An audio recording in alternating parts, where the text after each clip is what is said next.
So earlier this year, a weird string of rumors started floating around because someone sued us saying that Prime had forever chemicals like more than you were supposed to drink in like a lifetime, whatever. I made a TikTok debunking it, but regardless, the rumor still got out there, and like low-key the damage is done. And now, even though we're in this lawsuit, whether it's true or not, people think it. And so the lawsuit got dismissed. The plaintiff does have a chance to amend it, but she's chosen not to. She's coming back with one really weak ass claim that's probably also going to get dismissed. But it's just like an example of people trying to get attention, make a quick buck on a frivolous lawsuit that actually has no merit or is based in nothing. And we're not going to settle. Oh, the caffeine one, where plaintiff said there was a crazy amount of caffeine that didn't meet what we said on our label in Prime Energy, which is 18 plus, and has 200 milligrams of caffeine. That one also got dismissed. Just a year ago, kids were rushing to grab Prime like it was the hottest ticket in town. Backed by YouTubers Logan Paul and KSI, it wasn't just a drink. It was a phenomenon. Stores emptied within hours, parents drove across cities just to find a bottle, and resellers sold flavors like blue raspberry for prices higher than concert tickets. For a brief moment, Prime was more than a beverage. It was a cultural wave, the drink that made teens feel like they were part of something bigger. But trends never last forever, and when Prime fell, it fell fast. What began as a billion-dollar success story quickly turned into lawsuits, school bans, government inquiries, and supplier conflicts. Prime's rise was fueled by hype, not just formula. In January 2022, Logan Paul and KSI, rivals turned business partners, launched Prime Hydration as a better-for-you sports drink aimed to rival giants like Gatorade, Body Armor, and Powerade. But the real pull wasn't the drink itself. It was the faces behind it. Together, they had over 80 million followers. Traditional brands spend millions on advertising, but Prime relied on influencer marketing. TikTok posts, Instagram reels, and viral content turned a simple bottle into a trending topic. The packaging was deliberate. Bright colors, bold lettering, and eye-catching designs made it perfect for social media. Limited supply created urgency. Stores were torn apart by eager kids, and resellers capitalized, selling rare flavors for $50 to $100. Prime wasn't just a drink. It was a collectible, part of the teenage culture. By mid-2023, Prime reportedly hit $1.2 billion in global retail sales, with major sports organizations signing deals and Logan and KSI celebrated for one of the biggest drink launches in recent memory. But beneath the hype, the brand had a hidden flaw. Its core audience wasn't athletes, it was teenagers. These buyers weren't looking for hydration or performance. They were looking for status and the thrill of owning something exclusive. This worked fine until Prime Energy launched. Same neon design, same bold packaging, but this time with 200 milligrams of caffeine. That's equivalent to 2 Red Bulls or 6 cans of Coke. For adults, it's strong. For kids, it's risky. The marketing stayed the same, still targeting the young demographic that fueled the brand's initial success. Parents became concerned.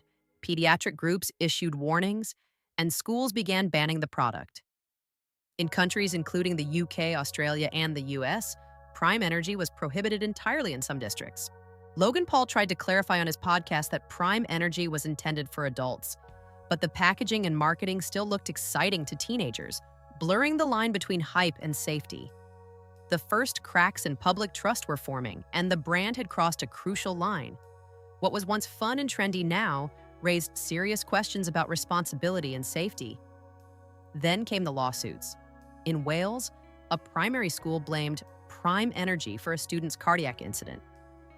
A class action PFAS lawsuit alleged the grape flavor contained forever chemicals, exceeding California's legal limits. Another lawsuit focused on false advertising, citing Logan Paul's tweet claiming Prime had 0 toxins.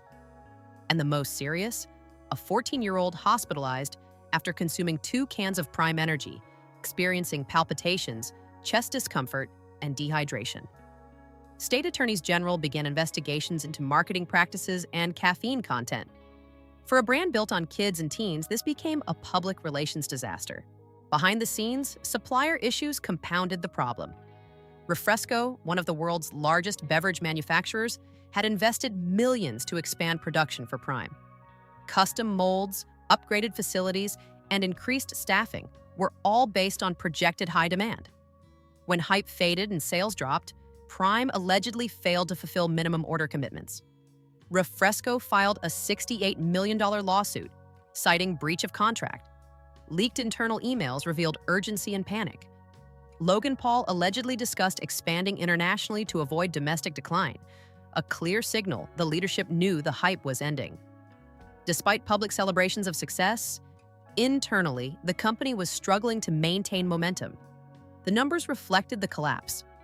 UK sales dropped nearly 50% from 2023 to 2024. Some stores reported weekly Prime Energy sales plunging by 92%. Amazon reviews fell from almost 5 stars to 2.7. Complaints included chemical aftertaste, inconsistent quality, and declining flavor. Online interest fell over 70%. TikTok mentions vanished, and resellers who once treated Prime like gold now struggled to sell leftover stock. Retailers slashed prices from $25 to under $10, yet even discounted packs sat unsold. By 2025, what was once a must-have craze became a struggling product fighting for relevance. Government scrutiny marked a turning point. Senator Chuck Schumer requested an FDA investigation into Prime Energy's caffeine content and marketing to minors. Retailers began checking IDs for under 25s, treating it like an age-restricted product. Logan Paul and KSI claimed cooperation but skipped Senate hearings, worsening public perception. The underlying issue wasn't caffeine or lawsuits. It was overconfidence. Influencer fame can sell the first bottle, but only product quality ensures repeat purchases. Marketing a kid-friendly brand with high caffeine content was reckless, and consumers noticed immediately. Prime lacked loyalty, and once novelty wore off, sales collapsed. Prime's business model was unsustainable. Committing tens of millions to supply chains before demand stabilized wasn't strategy, it was gambling. PR responses were weak. Criticism was often dismissed or turned into content. Hype can create a momentary surge, but trust builds longevity. Prime had excitement, but no foundation. Today, Prime still exists on shelves. Kids recognize it, and Logan and KSI occasionally post about it. But it's no longer a cultural phenomenon or serious competitor to major sports drinks. What was intended as a blueprint for influencer-driven brands became a warning. Hype sells fast, but trust sells long-term. Prime's rise was loud, but its fall was louder. Empty shelves, lawsuits, and fading online interest tell the final story. Influencers can open doors, but they can't sustain a business without real quality and careful strategy. If you found this breakdown interesting, don't forget to like this video. Leave your thoughts in the comments, and subscribe for more business stories and creator economy insights.